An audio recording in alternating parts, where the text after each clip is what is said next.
What is going on, everybody? I am Jason Morris. This is Get More Outdoors, and today we are out here on a beautiful spring day on the Tallapoosa River, just a little bit north of Montgomery, Alabama. And today we're going to try to bring you a striper catch, clean, and cook using one of my favorite recipes. So you guys stay tuned. We'll get right to fishing.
Oh, come on now. There we go.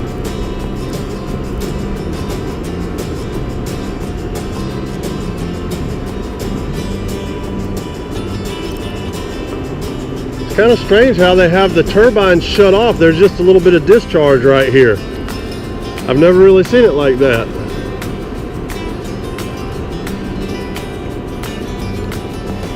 Normally when I throw it where I did, there's a single turbine bubbling and it pulls my bait over here and makes it drift down that wall. See if I can cast this different where it goes around those rocks. That sucks because those rocks are right in the path of where that current's sweeping through.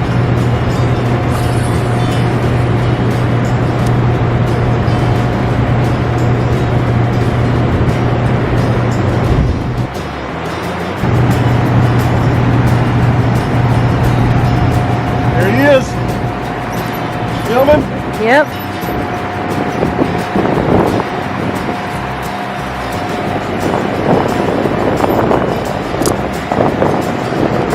Oh no!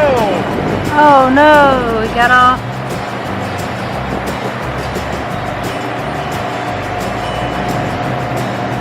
That's why it's called fishing. Oh, that sucks.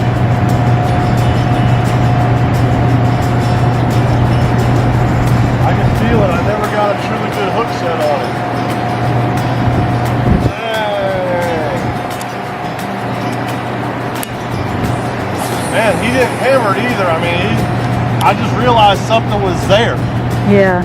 I mean, it's like he just picked it up. Damn.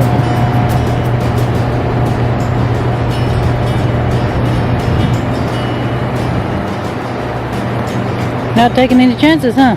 I want to hear the trigger. Yep.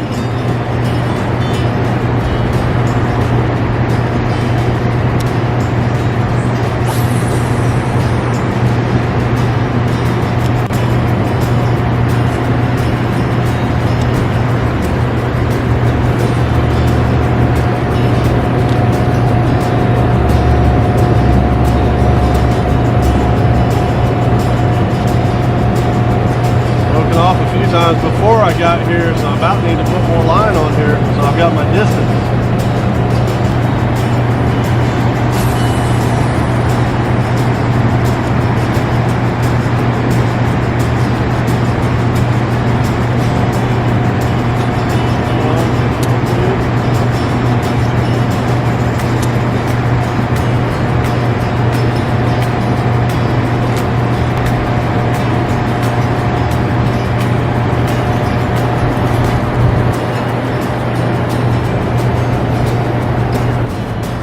So I've broken off enough times in previous trips and just now to where I'm getting down to where my spool is getting kind of low and it's affecting my casting distance.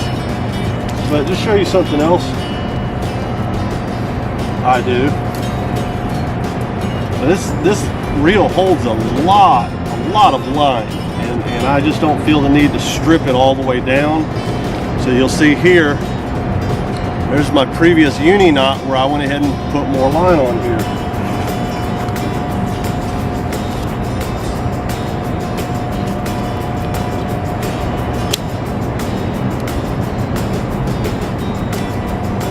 Instead of stripping it all the way down, I can take it from this point, tie a uni knot, a double uni to uni, put more line on here and pack it back up to where it's full where I need it without wasting so much line. That uni to uni knot is going to be a very strong knot. If I were to tie into a really big fish, I have a lot of confidence in it. Normally, I mean, you're never going to see that knot. It's so far down in the spool. I mean, even from here, you're probably packing a good 100 yards of line or better on here. So do that uni to uni knot. This is my line coming. May not be able to see this. This is my line coming from my reel. This is the line coming from the spool of line. I'm going to lay them on top of each other, like so. This is my line coming from my spool of line. I'm going to wrap it around my fingers, and I'm going to go ahead and 1, 2, 3, 4, 5 is usually about right. And I'm going to start to snug it up, but I'm not going to tighten it all the way down just yet. I'm just going to snug it up. And just because it's easier, I'm going to go ahead and turn it around so I can repeat the process. And this is my line coming from my actual reel.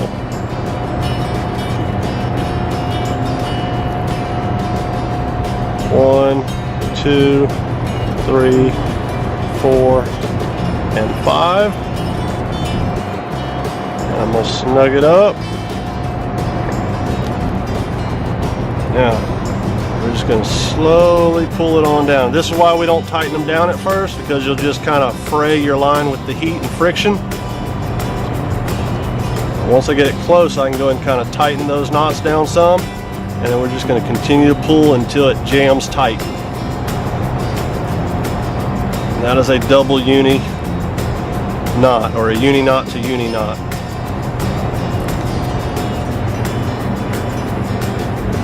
If you bring trash in or you make trash, carry it out with you.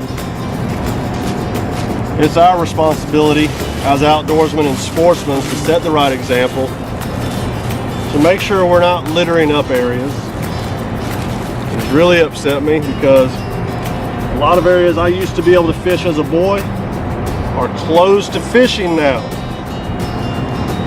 because I feel primarily that there were just so many people trashing the place up that whoever owns the land got tired of it and shut it down for fishing. I mean, I would. If somebody was coming over to your house and trashing your house and making a mess of it every time and not cleaning up behind themselves, would you let them keep coming back over? Something to think about. Alright, so we're going to go ahead and get the spool filled back up, get another bait on here, and see if we can get one of these big stripes. Just another little quick tip I'll show you guys.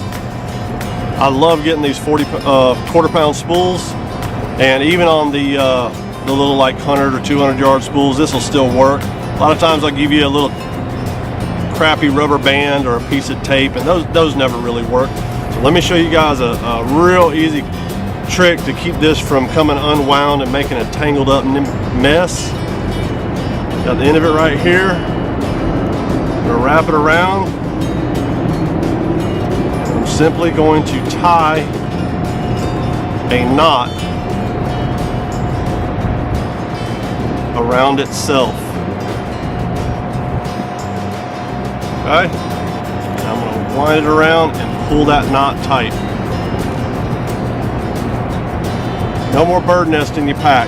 When you get ready to go ahead and use some more, you can pull it the opposite direction and you loosen it right up. Take it, torque it down, and for the most part, that's going to keep it from coming undone and tangle it up in your pack. Quick little tip I use. This is what we're using, a 1 ounce jig, white bucktail. This one has seen some battle scars, caught some fish, and we're going to do a polymer knot. If you don't know what a polymer knot is, it's an extremely strong knot. We're going to have the hook facing us. We'll put the line through the eyelet, and I turn the bait around and then put the line back through the eyelet where we've just made a loop. In essence, is all we've done. We're going to take that loop and we're going to tie a simple overhand knot. I grab my loop and drop my bait through.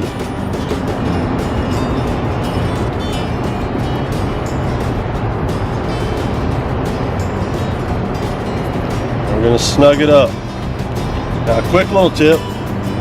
Some of these knots we tie, if you clip the line, you clip the tag in, it leaves the tag in facing forward. Well, if you're fishing around somewhere where you've got a bunch of snotty grass and algae, fishing in June grass at the beach, what that's going to do is it's going to sit there and it's going to pile a little bit up on there, and then it's just going to keep piling on there and on there.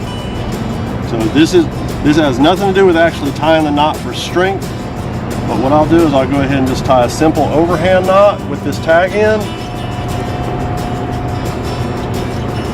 and I'm going to tighten it straight back down like that. And then I'm going to leave the tag in longer than I normally would. Now, this is not 100% foolproof. Anybody who's fished around a bunch of nasty snotty grass knows that. But this helps tremendously. What we've done is we've got the tag in facing the opposite direction, and we left it long so it'll be limp. It's not nearly as prone to getting debris piled up on that knot. And if it starts to, oftentimes you can give it a quick little snap in the water and it'll just kind of shed it right off.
Head shaking, as you shake off, baby.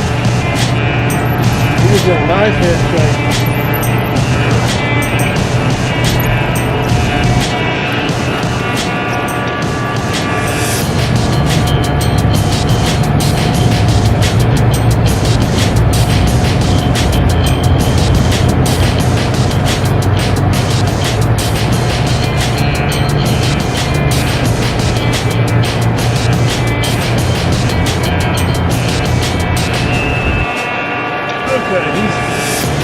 He got me hemmed up in the current.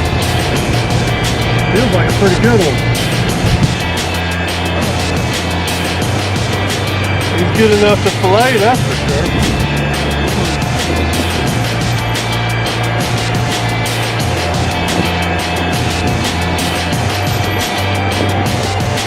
Fish? Okay, he's getting tired out now. Oh, I see him. Not so tired where he can't turn and pull a little drag now.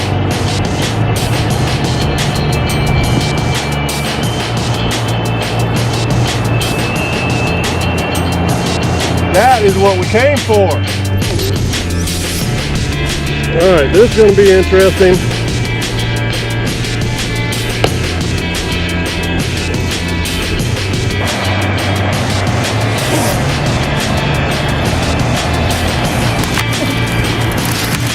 Woo! Get my hands on him.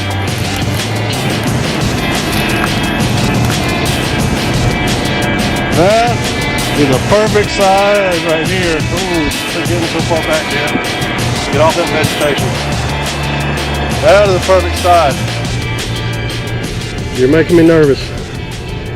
Quit concentrating on that camera and go ahead and get up here with me. Okay, we had to get back away from the rocks, the edge of the water, because it's a pretty hairy, treacherous spot. We'll get you guys a better look at this fish. Look how easy that fell out. Look how easy that fell out. Look at that pretty little fish. That's a nice, fat, pure strain saltwater stripe. Now, super important. I want to stress this. If you're not going to put this guy right back and you are going to keep him to eat,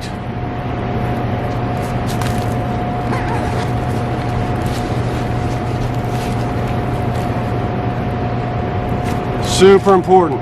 Look up underneath here. He got his gills. Now, I hope this doesn't upset anybody, but this is kind of like slitting the throat on an animal. He is going to bleed out almost immediately. We get up underneath here, and you see that blood start squirting out. And I'm going to do both sides.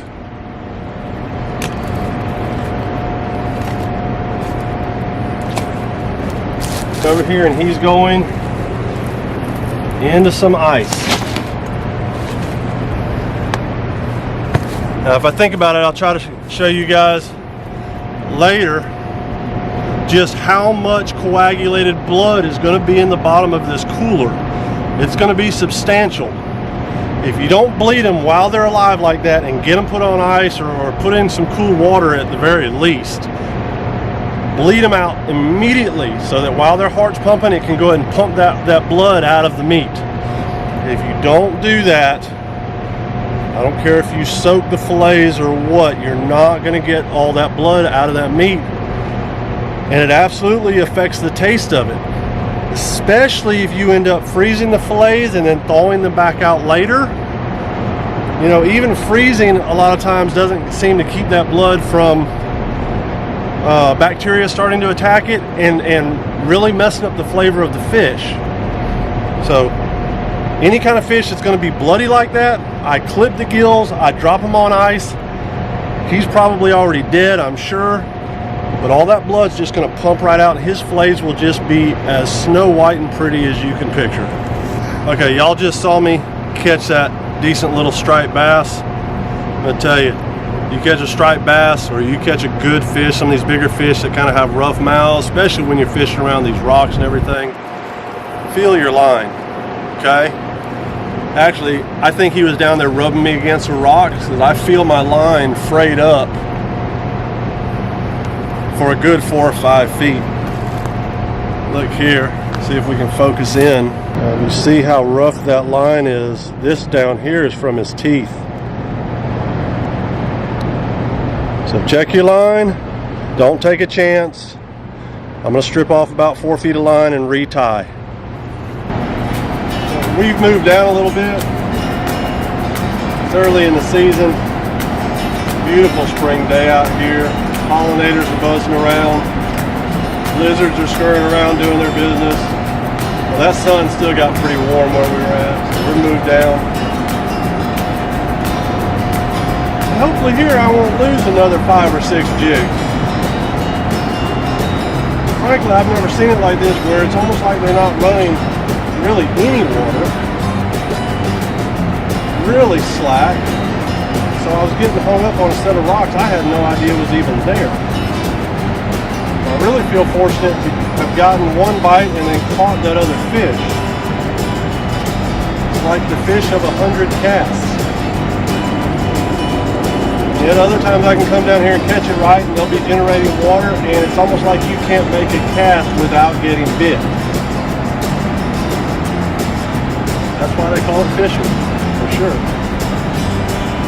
Alright guys, we are back at the house, and I have to tell you, climbing up and down those rocks and doing that style of fishing can definitely be a workout. So I'm tired, I'm ready to get this fish filleted up and get some dinner. So it's a really good thing. I'm going to show you all a really quick, simple recipe to do with striped bass or any kind of fish that's got a real good firm texture to it. And yet if nobody sees you make it, they're going to swear you're a gourmet cook. So let's get this fish filleted out.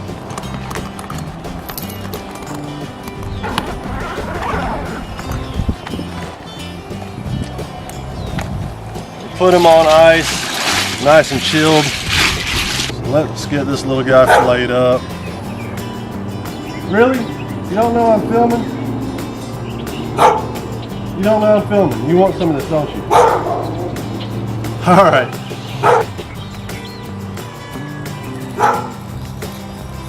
Oh, look at that.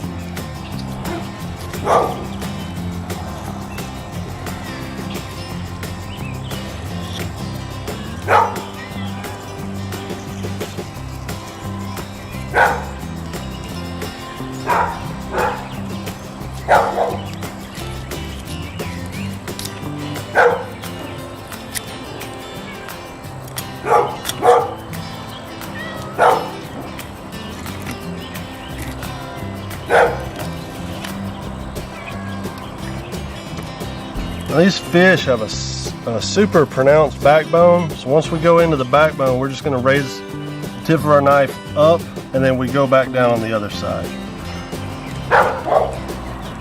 Sorry if I didn't show you guys that.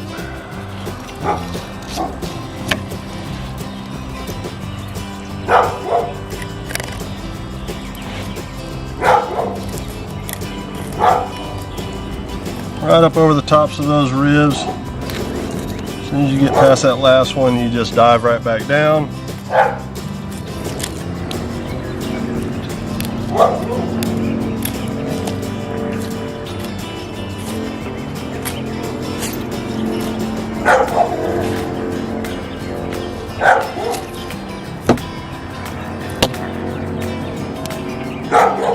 I don't know what he's been eating.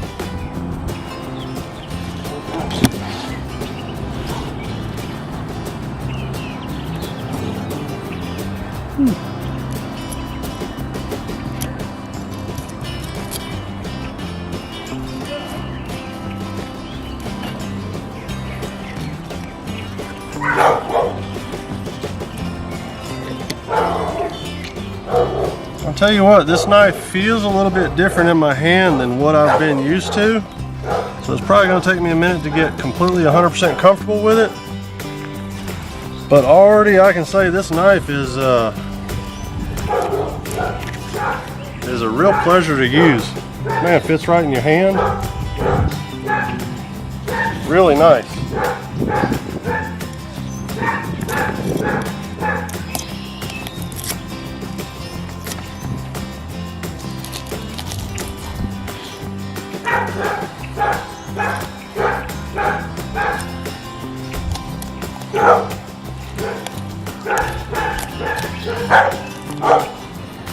Once again, we hit that backbone and just go to the other side of it. Let the bones be your guide.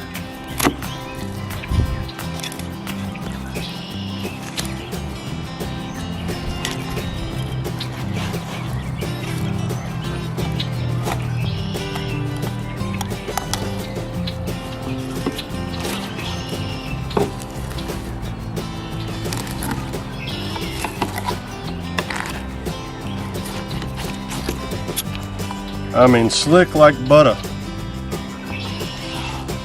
I'd like to go ahead and thank my wife's parents again. Finally initiated the knife. I love it. All right, kitties. Come on.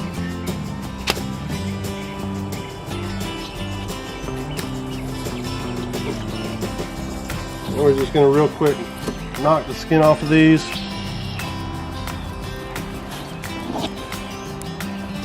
And with these striped bass, I know there's other fish that have kind of that bloody meat that lays next to the skin, and it's not real fishy. These striped bass, however, that bloody meat is very strong. So the aim is to try not to let your knife dive all the way down and follow that skin. See, I missed a little bit there, we'll trim it up. But the aim is to try to leave that red meat on the skin. It's just easier to do it that way.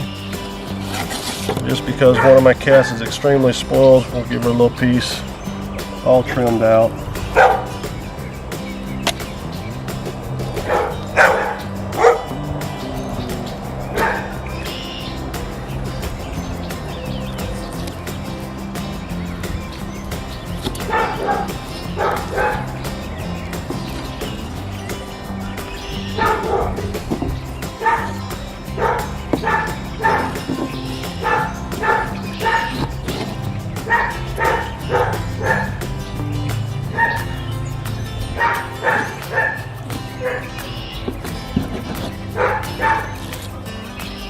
Now we got this set of pin bones right here.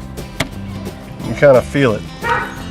So we're going to come in here, we're going to take that bloodline out and those pin bones.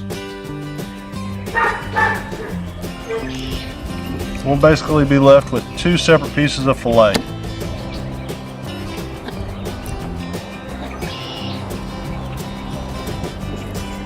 Trim off your red meat.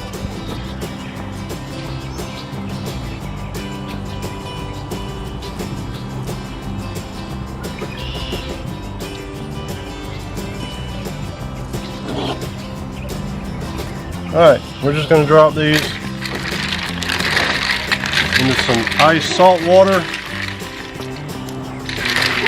More to go ahead and really super chill that meat more than anything, but that salt in there, not only will it make the water colder, it'll just go ahead and pull any maybe excess flavors, excess oils, blood, whatever out of that meat and just make it taste a lot better. Alright, we're going to go ahead and get this other side done, and we'll go ahead and get in the kitchen, and I will show y'all just a super simple recipe. Don't have a name for this recipe. I've never really seen anybody else do it, and I haven't come up with a name for it. So if anybody watches this and comes up with a good name for this recipe I'm about to show you guys, just how about leaving it down in the comments below. So we'll get the other side taken care of. We'll get in the kitchen.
I can't wait to start eating, so I've got the coals going while my wife is inside getting a little bit of prep work done. We're going to be using some fresh jalapenos, tomatoes, and oranges. There are 3 just beautiful fillets off that stripe. We're also going to be using some pepper jack cheese, and really the seasonings that we use, that's just going to be a personal preference. I've got some baby portobellos there, and I'm going to be using Creole seasoning and some Southern flavor garlic seasoning. You can just use a little garlic powder, salt and pepper, or just whatever you prefer. So I've got some tin foil laid down with some butter on it. We're going to go ahead and pat dry our fillets so the seasoning sticks better. And we're going to liberally season this side, and then we're going to lay it down on the aluminum foil and go ahead and liberally season the other side. May seem like a lot of seasoning, but these are about 1.5 inch thick fillets, and this seasoning has to be enough for all the vegetables we're going to be putting in here. So just to give it a little spice, we've got some fresh jalapeno on the bottom with the butter. We've got our fillets on there. Seasoning the other side, we will go ahead and top them with tomatoes. A very liberal amount of baby portobellos. They seem to cook down quite a bit, so put a lot of them on there if you like mushrooms. We're going to go ahead and top that with a couple of slices of pepper jack cheese. Not only to add flavor, but it's just going to help to hold everything together as it melts down on top. Once we have the pepper jack cheese, we'll just top it with some of these beautiful slices of orange. Oh man, you talk about a medley of flavor. Really quick and simple, just a very minimal amount of prep work was involved in this. We're going to go ahead and wrap these packages up and get them on the grill so that we can get going with the sides. Now make sure your grill's not too hot. I've let the coals burn down over halfway, and we'll go ahead and shut that grill down and leave them on there for about 20 minutes. It really depends on the thickness of your fillets and how hot your grill is, but 20 minutes is about right. All right, let's get started on the sides. We're going to be making a simple pasta to go with this, so we're going to saute up some tomatoes, garlic, and onions, as well as some of the leftover portobello, the baby portobellos that we had. We're going to go ahead and melt about a 1/4 stick of butter in a pan, add a little bit of olive oil. The butter's there more or less just to brown everything up nicely. And at this point, we're just going to add our onions, our mushrooms, and our garlic. Cover it up and let them saute down for about 5 or 6 minutes. We don't want it all the way done. We want it about 3/4 done, and then we're going to go ahead and add the tomatoes and let it finish off for about another 2 to 3 minutes covered. Now while I've been doing this, I've gone ahead and had a big pot of pasta on. It has gotten drained and it's ready. Before we get done with that pasta, it does look like it's about time to go ahead and get that fish off the grill. Oh yeah, just got it in. Feel like I'm unwrapping a present here. Oh man, doesn't that look good. I'm going to test that one just to make sure we have cooked it long enough, and it is perfect. All right, back to the pasta. Our vegetables are ready, so we're just going to dump all of that, the oil, the butter, the vegetables. We're going to dump that into our pasta and mix it up. And man, we are just about ready to eat. One more thing, I like this sweet and spicy mango sauce. I get it from Fresh Market. Not necessary, but it just adds so much to a dish like this. But there you have it, guys. I hope you enjoy. I hope you try this. Let me know what you think in the comments. I know as for me, this is just, oh, it doesn't get much better than this. Well, until next time, guys, thanks for watching. God bless, and you guys take care.